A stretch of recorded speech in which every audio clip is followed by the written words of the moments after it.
2024 ingin menampilkan video role kami yang berjudul Kenali dan Dukung Anak dengan Gangguan Sensori. Nah, melalui drama ini kami ingin mengajak seluruh orang tua untuk ikut lebih memahami dan mendukung anak-anak dengan kebutuhan sensori agar anak-anak bisa tumbuh dengan bahagia. Anak itu sakit apa, Bu? Anak saya takut kalau ada cahaya yang terang. Kalau anak ibu bagaimana, Bu? Anak saya ini nggak bisa benar-benar suara yang keras. Sama yang satu ini nggak bisa dipeluk. Mau anak ibu dua ya, Bu?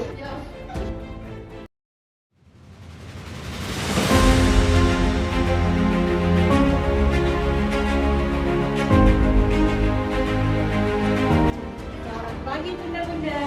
Pagi, Sus. Wah, sepertinya ibu-ibu pada bingungan nih pada masalah-masalah gangguan pada anaknya masing-masing. Kira-kira apa ya? Nah, betul. Sebelumnya pagi bunda-bunda, di sini kami dari tim keperawatan anak ingin memberikan edukasi mengenai anak dengan gangguan sensori. Ini ada poster. Nah, iya betul banget. Boleh dilihat nih di posternya masing-masing, di mana gangguan yang terjadi pada anak ibu masing-masing itu adalah yang disebut dengan gangguan sensori. Gangguan sensori itu apa? Gangguan sensori itu terjadi apabila otak seorang anak itu dia tuh mengalami kesusahan untuk merespon, terus mengalami gangguan menerima dari apa? Dari panca indera, Iya. lihat, suara, cahaya, dan pergerakan. Nah, sama persis kan dengan gejala-gejala yang ditunjukkan oleh anak ibu masing-masing tadi. Ada yang sensitif dengan suara, ada juga sensitif dengan cahaya gitu ya kan, ada yang sensitif dengan sentuhan. Nah, itu gangguan sensori.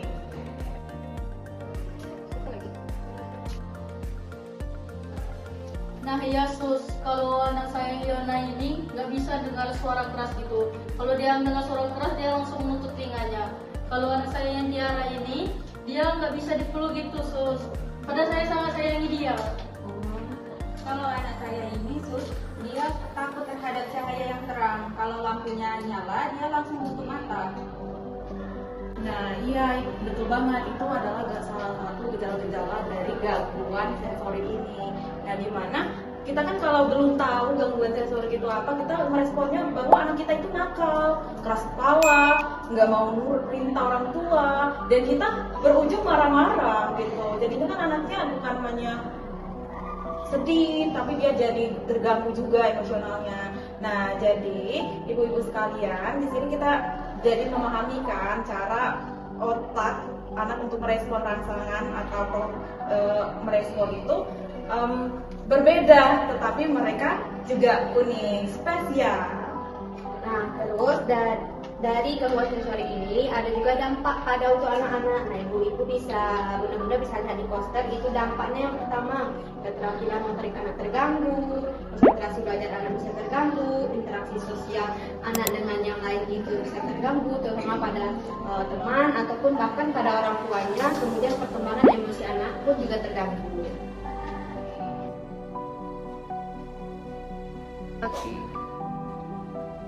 Nah, kita tadi kan udah mengenal nih pengertian dari gangguan sensori. Nah, di sini teman bunda-bunda sekalian akan kenal nih tentang jenis-jenisnya apa saja sih.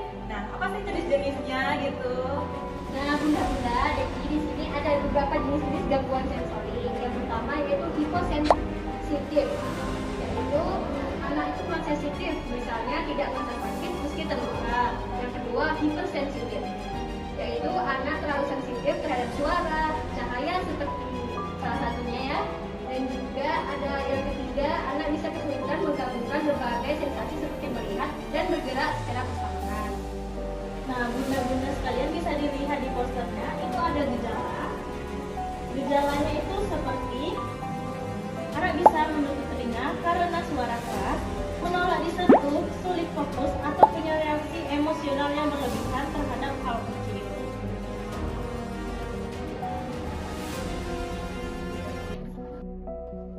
Tapi jangan khawatir bunda-bunda sekalian, dengan stimulasi dan pendampingan yang baik, anak-anak dapat berkembang dengan baik dan menjadi sehat. bunda-bunda sekalian harus tahu apa itu peran orang tua dalam menghadapi gangguan anak dengan gangguan sensorik seperti yang ada di poster ini. Nah, peran orang tua itu penting banget, Bunda, karena orang tua itu berperan menciptakan lingkungan yang aman dan tenang. Lakukan latihan sensorik seperti bermain pasir, air, atau bola lembut yang biasanya kita lihat itu di media sosial kan ada sensory play, dan juga gunakan terapi okupasi bila diperlukan. Nah, jadi kita itu kan memerlukan dukungan nih tanpa memaksa anak untuk melakukan terapi seperti ini tadi. Nah, jadi setiap anak itu unik dan dia itu punya cara sendiri untuk menikmati dunia. Itu ya, Sus. Saya jadi tahu kalau Berta butuh ruangan yang tidak terlalu terang. Saya juga akan lebih sabar menghadapi Yona dan Tiara dan akan melatih sensorik mereka di rumah. Nah, iya betul sekali. Kita apresiasi dulu ya kegiatan kita pada pagi hari ini. Kita beri tepuk tangan. Nah, di bawah poster ini ada kata-kata nih di mana setiap anak itu unik. Pahami perbedaan mereka, bukan menghakimi. Nah, di sini kita punya slogan kan, di mana kalau kita jawab bilang nanti setiap anak itu unik, maka akan jawab pahami perbedaan mereka, bukan menghakimi. Bisa? Bisa.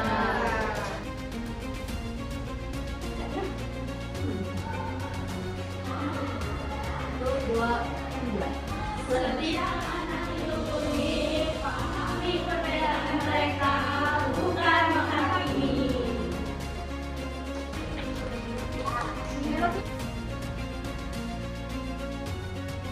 Demikianlah video roleplay yang telah kami sampaikan.